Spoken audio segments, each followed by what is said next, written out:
안녕하세요. 안녕하세요. 반갑습니다. 저는 김병애입니다. 앞으로 사자소학, 추구, 명심보감 함께 공부하게 되겠는데요. 교재는 지금 다 준비해 오신 사자소학 전통문화연구회에서 나온 책으로 볼 것이고요.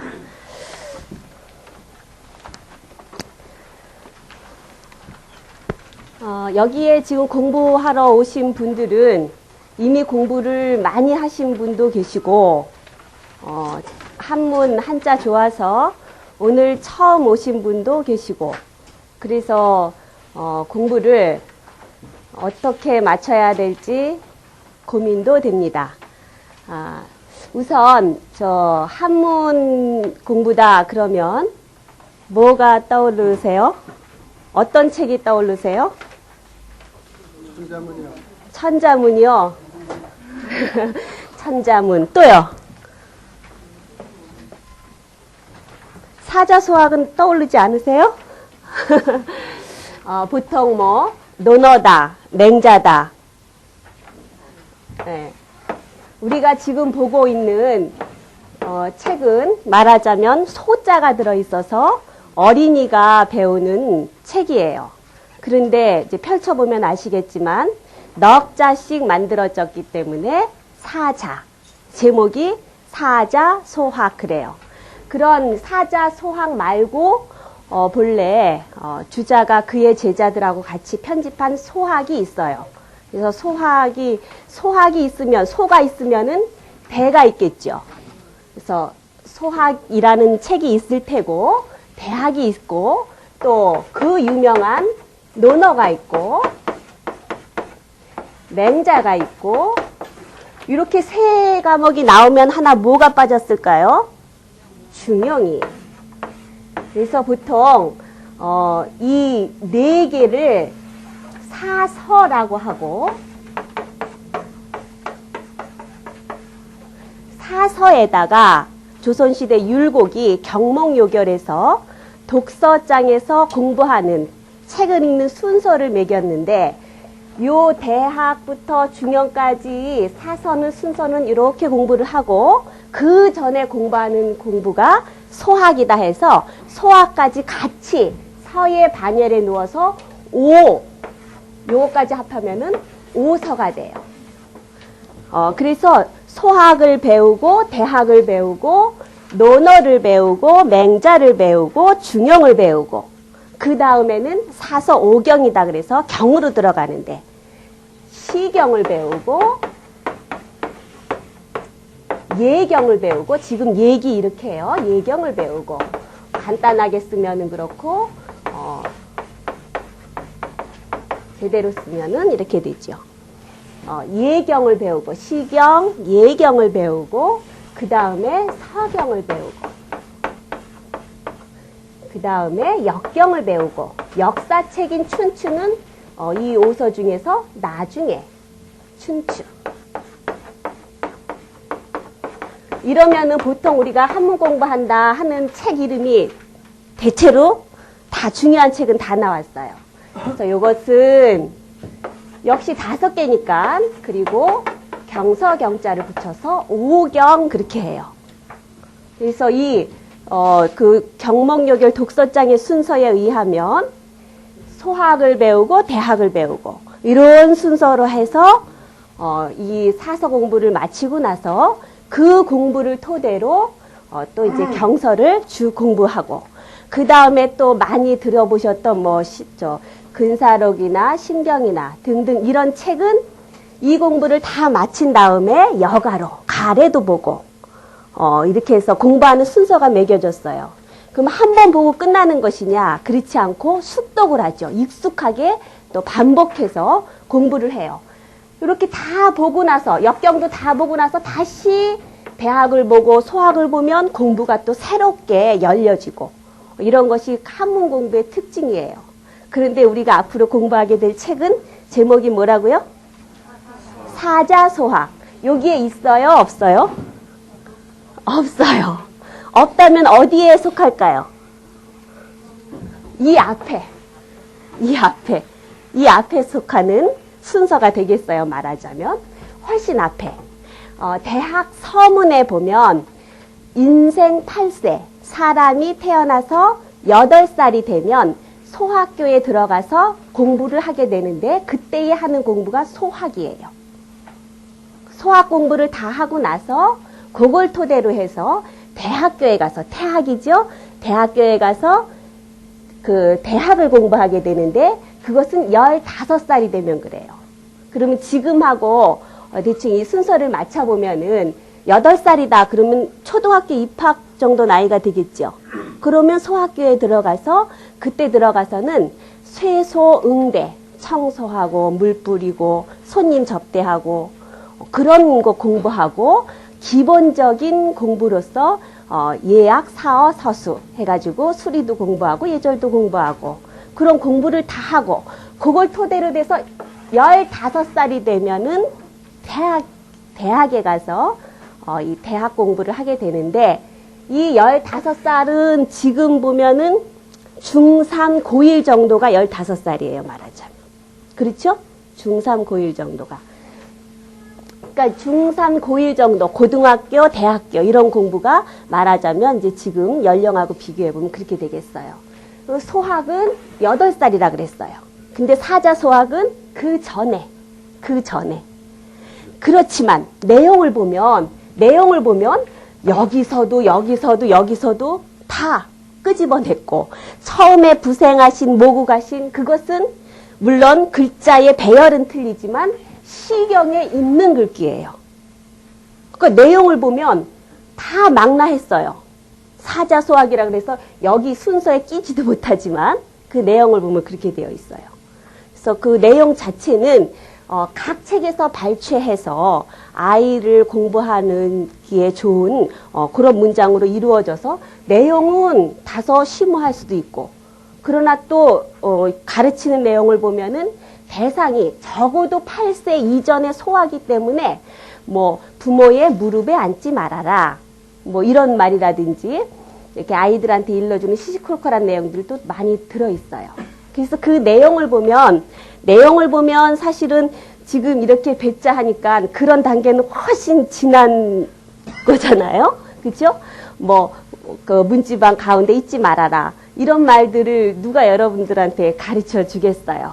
그런데, 내용은 그런데, 우리가 이 사자 소학을 통해서 각 책에서 구절이 뽑아져서 있기 때문에 한문의 분위기를 읽힐 수가 있어요. 한문 공부는 이러이러한 중심으로 되어 있구나. 이러고 한편으로는 그런 한문의 분위기를 통해서 같이 겸해서 한문 문장을 기초적으로 익힐 수 있는 공부가 되겠습니다. 처음에는 보면은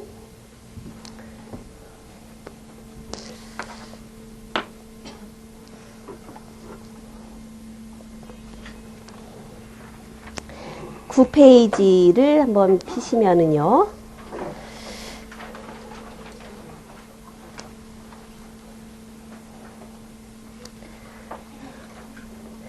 보면은 다 넉자씩 되어 있죠. 넉자씩 되어 있어요. 일부러 넉자씩 맞춰서 공부하기에 좋게끔 가장 기억하기에 좋은 그 구절로다가 만들어 놓은 거예요. 인간이 가장 그 기억하기 좋은 그 단위가 4개래요. 4개. 그래서 전화번호도 어때요? 4개 이렇게 되어 있죠?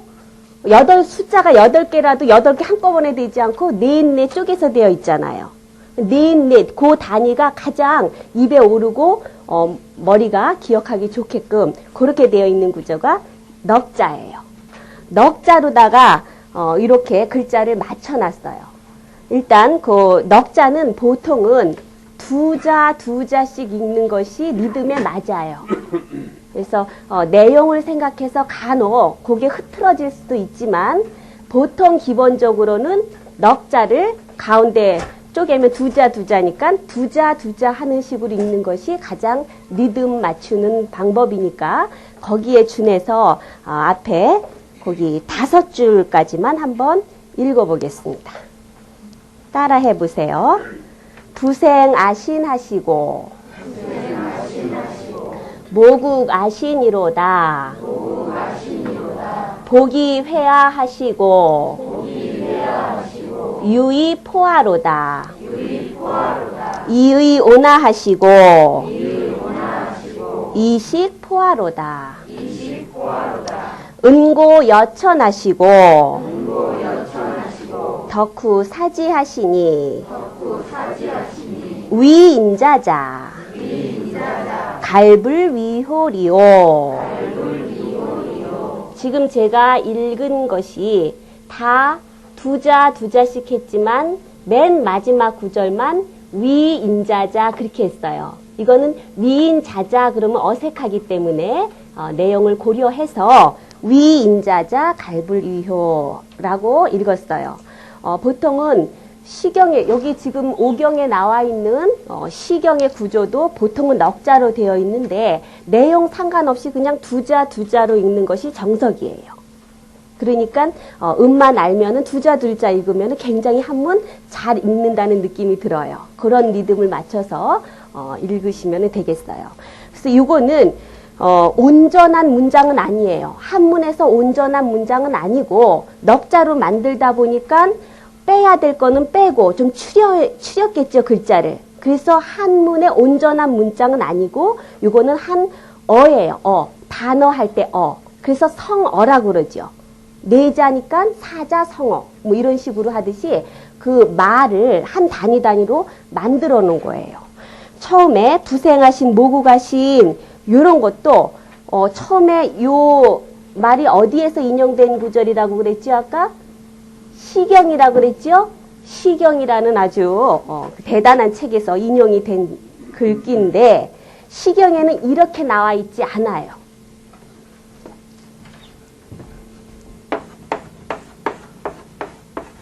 부의 생아 모의 부가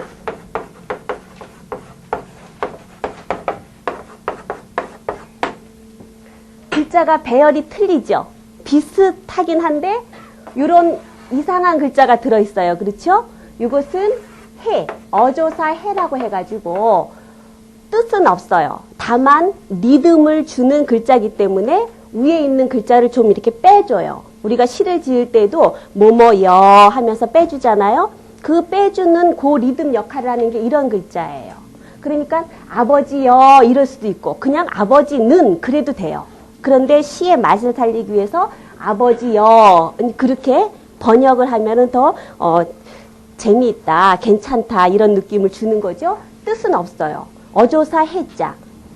요거 날생자, 나자는 다 그대로 썼죠. 그러니까 이 시경에 있는 원전에 있는 문장하고 사자소학에서 부생아신이라고 한 거를 비교해 보면 어때요? 똑같은 내용이지만 이게 더 어려운 문장인 것 같죠. 그쵸? 그 아이들한테 이런 말을 대뜸 먼저 가르쳐주지 않고 그 있는 글자를 약간 변형을 시켜서 그 내용은 전달을 해줘요. 그러니까 8세 이전에, 적어도 8세 이전에, 뭐 어리면은, 기저귀 떼기도 전에 읽을 수도 있잖아요. 그렇죠? 그렇게 사자소학으로 이렇게 어른들한테 아는지 마는지 이렇게 배웠던 구절이 나중에 시경 읽을 때 또 물론 이제 논어나 맹자 이런 데 인용이 되어 있는 구절도 많이 있고요. 그러니까 정식으로 시경을 배울 때 그때 어렸을 때에 있던 그런 느낌이 살아나서 공부가 더 효과적으로 되는 거예요. 그러니까 그 전에 8세 이전에 어린아이였을 때도 다 이렇게 조금씩 다 건드려 봐요. 그런 내용을 포함해서 공부를 시키는데 다만 대상이 소아이다 보니까 대상이 그렇다 보니까 내용을 엄선할 필요가 있어요. 그래서 유학에서 강조하는 인륜을 중시하고 부모 관계, 형제관계, 부부관계, 군신관계. 군신이라는 것은 옛날의 군신이고 지금은 사회생활이 말하자면 군신이죠. 그렇죠? 직장생활하는 것이. 그런 관계, 장유관계. 뭐 이런 인륜을 중시하고 그 다음에 본성이 아름답게 착하게 태어났다는 그런 입장에서 보면은 그 본성을 중히 길러 나가고 이래서 도덕적 사회를 구현하는 그런 세계를 지향하는 내용으로다가 엄선을 해야 돼요.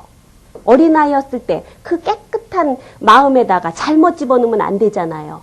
그래서 그 내용이 무엇보다도 중요해요. 그래서 이렇게 처음에 부모 이렇게 나왔듯이 먼저 부자 관계의 그런 효를 강조하는 내용으로 조금 순서가 바뀌었긴 했지만 사자수학이 이렇게 넉 자씩 되어 있는데 이 앞으로 사자수학을 몇 페이지에 걸쳐서 배우게 될 텐데 그때 그 내용이 대체로 어떻게 되어 있는가 우리 교재에 사자수학을 펴내면서 해가지고 앞에 몇 장 앞에 그 서문이 있어요. 한번 거기를 보세요.